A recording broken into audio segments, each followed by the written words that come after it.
काँग्रेस आणि राष्ट्रवादी काँग्रेस पक्षाचे या प्रभागातील उमेदवार सन्मान्य आमचे तरुण तडफदार सहकारी विनायकजी रुपनर, आमच्या भगिनी सन्मान्य वृषाली धनंजय पाटील, आमच्या भगिनी सन्मान्य आसमा शाहनवाज फकीर आणि आपल्या प्रभागाचे ज्येष्ठ नेते आणि माजी नगरसेवक आणि या प्रभागाचं नेतृत्व करणारे सन्मान्य आदरणीय मनगू आबा सरगर, इथे उपस्थित असणारे या सर्व उमेदवारांच्या प्रचारासाठी आवर्जून आलेले राज्याचे ज्येष्ठ नेते आणि राष्ट्रवादी काँग्रेस पक्षाचे नेते, वाळवा मतदारसंघाचे आमदार आणि राज्याचे माजी मंत्री आदरणीय जयंतराव पाटील साहेब, ज्यांनी नुकतंच आपलं मनोगत व्यक्त केलं, हे आपले जिल्ह्याचे माजी खासदार सन्मान्य विशालदादा पाटील. थांबू का बोलू? अजान चालू ना, थांबू ना, थांबू ना, थांबू ना.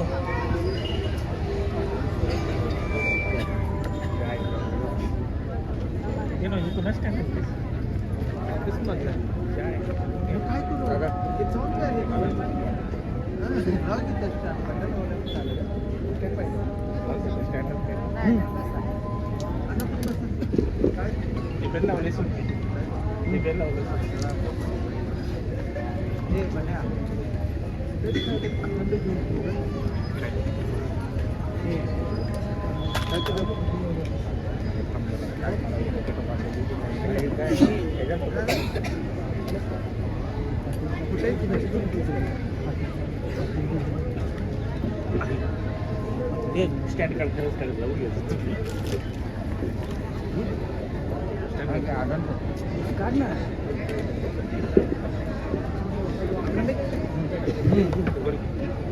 बोलो. झालं झालं का?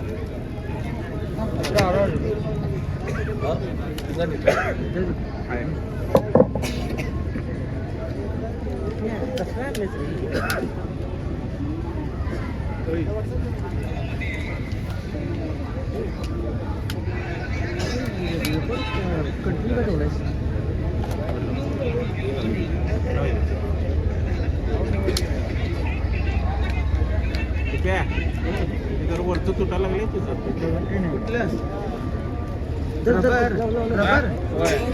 हे तुटत नाही, ते निघलेलं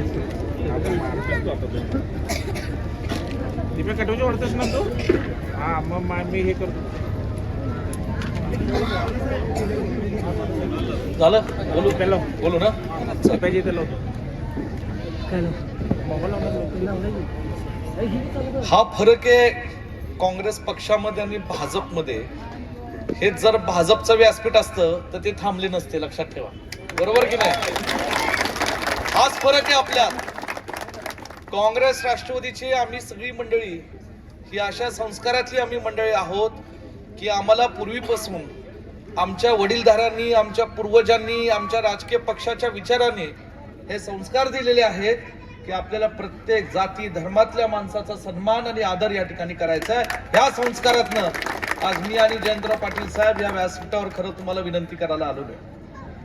खरं तर जयंतराव पाटील साहेबांचं मार्गदर्शन आपण सर्व ऐकणार आहात. येणाऱ्या 15 तारखेला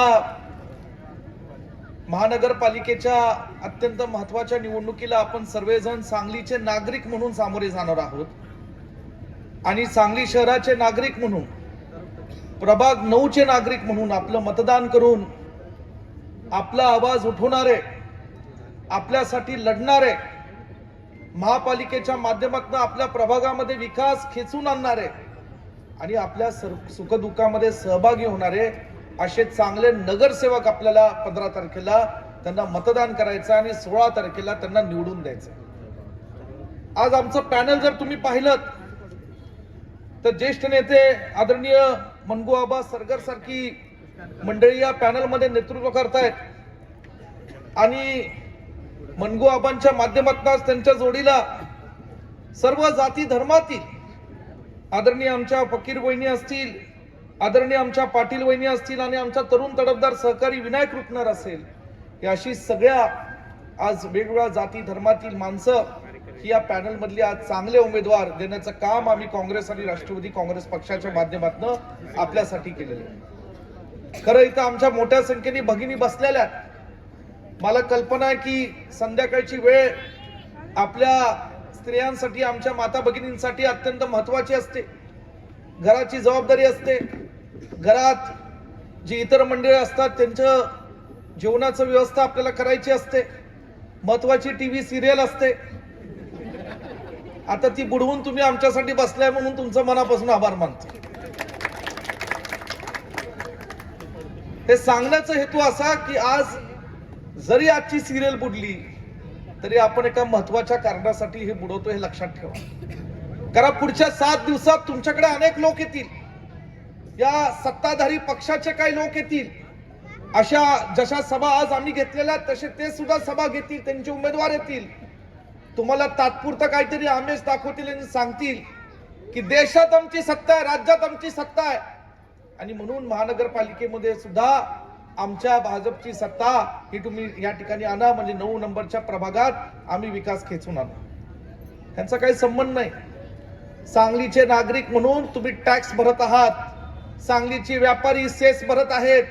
सांगलीचा विकास हा कोण करेल तर सांगलीची सर्वसामान्य जनता आणि तुम्ही निवडून दिलेले नगरसेवक हे सांगलीचा विकास करतील, हे मला या ठिकाणी ठाम सांगायचं. साहेब, मी परवा मला असं कुणीतरी सांगितलं की भाजपची इथं सभा झाली आणि भाजपच्या एका नेत्याने म्हणे त्या सभेत असं वक्तव्य केलं की भाजपने दिलेल्या लाडक्या बहिणींना पैसे चालतात परंतु तुम्हाला आमचे उमेदवार चालत नाही. अरे पैसे काय तुमच्या खिशातले? हे काय पैसे यांच्या खिशातले देत नाहीत. महाराष्ट्रामध्ये जे महाराष्ट्रातले सर्वसामान्य लोक आहेत, जे टॅक्स भरतात, जे महाराष्ट्रातले शेतकरी, कष्टकरी, कामगार असतील, उद्योगपती असतील, सर्व जी कष्टाने पैसे कमवतात आणि राज्य सरकारच्या तिजोरीत जे टॅक्सच्या माध्यमातून पैसे भरतात, ते टॅक्स जो महाराष्ट्राचं उत्पन्न मिळतो ते महाराष्ट्राची जबाबदारी असते त्या सरकारची की ते पैसे योग्य पद्धतीने त्याचं वितरण करायचं. लाडक्या बहिणींना पैसे दिले जातात, ते महाराष्ट्राच्या जनतेकडनं घेऊन परत तुम्हाला दिले जातात. परंतु हा त्यांना अधिकार आहे का पैसे दिल्यानंतर असं म्हणण्याचा की आता तुम्हाला भाजपचे उमेदवार आम्ही कसे का, म्हणजे तुम्ही उद्या गुंड दिली तरी आमच्या बहिणीने स्वीकारायचे का? हे गुंड चालतील तुम्हाला? मला सांगा. या सांगली शहरामध्ये, इथं या जिल्ह्यामध्ये स्वर्गीय वसंतदादा, स्वर्गीय राजाराम बापू, स्वर्गीय पतंगरावजी कदम साहेब अशा अनेक लोकांचा एक विचारांचा वारसा आहे ज्यांनी या जिल्ह्याला महाराष्ट्राच्या नकाशावर नेलं. हे करत असताना इथं गुंडगिरी कधी नव्हती. या सांगली शहरातल्या तरुण पिढीला कधी नशेखोर होऊन देत नव्हतं. परंतु आज महाराष्ट्रामध्ये किती कायदा व्यवस्था बिघडलेली आहे की आज सांगली शहरामध्ये तरुण पिढी कुठल्या दिशेने चालले हे माझ्यापेक्षा तुम्हा सर्वांना अधिक चांगलं माहिती आहे. मग हे रोखण्याची जबाबदारी कुणाकडे? आज ती राज्य सरकारची, केंद्र सरकारची, ती या ठिकाणी बसलेल्या आमदारांची आहे.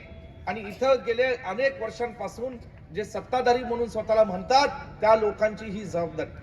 आणि म्हणून आपल्या सर्वांना मला सांगायचंय की प्रभाग 9 आमच्यासाठी अत्यंत महत्वाचा आहे. मध्यंतरी एक कार्यक्रम झाला, राजमाता अहिल्यादेवी होळकरांचा एक अत्यंत भव्य आणि दिवा पुरस्कार या ठिकाणी पुतळा इथं उभा करण्यात आला. ठीक आहे, राज्याचे मुख्यमंत्री म्हणून सांगली शहरातल्या लोकांनी त्यांना निमंत्रण केलं, त्यांच्या हस्ते उद्घाटन झालं. अरे पण नुसतं फित कामणं वेगळं आणि त्या पुतळा उभा करण्यामागे ज्यांनी कष्ट घेतले ते मनगू आबा सर्वराज या ठिकाणी व्यासपीठावर बसलेत, हे आपण सगळ्यांनी लक्षात ठेवलं पाहिजे.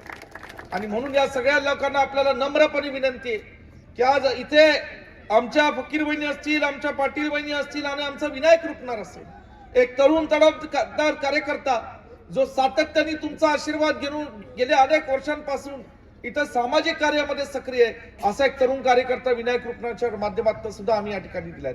आदरणीय पाटील बहिणी असतील, आदरणीय या ठिकाणी फकीर बहिणी असतील, या दोन्ही कुटुंबांचं गेल्या अनेक वर्षांपासून आपल्या सर्वांची एक जिव्हाळ्याचं नातं राहिलेलं आहे. आज त्यांच्या या ठिकाणी कुटुंबातले सदस्य सुद्धा सातत्याने आपल्या सर्वांच्या सुखदुःखात सहभागी होऊन इथले प्रश्न सोडवण्याचं काम करतायत. आणि म्हणून आपल्या सर्व लोकांना मला सांगायचंय की 9 नंबरचा प्रभाग हा मला, विशालजी पाटील असतील, आदरणीय जयंतराव पाटील साहेब असतील, आम्हा सगळ्यांना महत्वाचा आहे. आणि मला खात्री आहे की ज्यावेळी 16 तारखेला या ठिकाणी निकाल निघेल त्यावेळेस 9 नंबरच्या आमच्या सर्व उमेदवारांना तुमच्या आशीर्वादाच्या माध्यमातून गुलाल खेळायला मिळेल हा विश्वास या ठिकाणी मी व्यक्त करतो. तुम्ही गुलाल द्या. या 9 नंबरच्या कुठल्याही विकासाच्या प्रश्नाबाबतीत आम्ही कमी पडणार नाही. नुसते नगरसेवक नाही तर जयंतराव पाटील साहेबांच्या वतीने मी आज तुम्हाला शब्द देतो की जयंतराव पाटील साहेब असतील, विशालजी असतील, मी स्वतः असेल, आम्ही सगळेजण 9 नंबरच्या प्रभागाच्या बाबतीमध्ये विकासाची हमी घेतो आणि या परिसरातल्या लोकांचे जे काही राहिलेले प्रश्न असतील, रस्त्या संदर्भात, गटारीच्या संदर्भात, इतर काही प्रश्न असतील, तरुणांना रोजगार देण्याच्या संदर्भातला प्रश्न असेल, सर्व जाती धर्मातील लोकांना, महिलांना सुरक्षितता देण्याचा विषय असेल, हे सगळे प्रश्न सोडवण्याची जबाबदारी निश्चितपणे आम्ही घेतो. ओढ्या प्रसंगाच्या निमित्ताने बोलतो आणि आदरणीय जयंतराव पाटील साहेबांनी त्यांचं मनोगत व्यक्त करावं. तुम्ही सगळ्यांनी या ठिकाणी आज आले. मला एकच विनंती करायची आहे, या प्रभागात वातावरण अत्यंत चांगलं आहे. सगळ्यांनी पॅनल टू पॅनल वोटिंग करायचं. मला खात्री आहे चारीच्या चारी नगरसेवक मोठ्या मताधिकांनी या ठिकाणी निवडून येतील. तुम्ही सगळेजण यांच्या पाठीशी खंबीरपणे उभे राहा.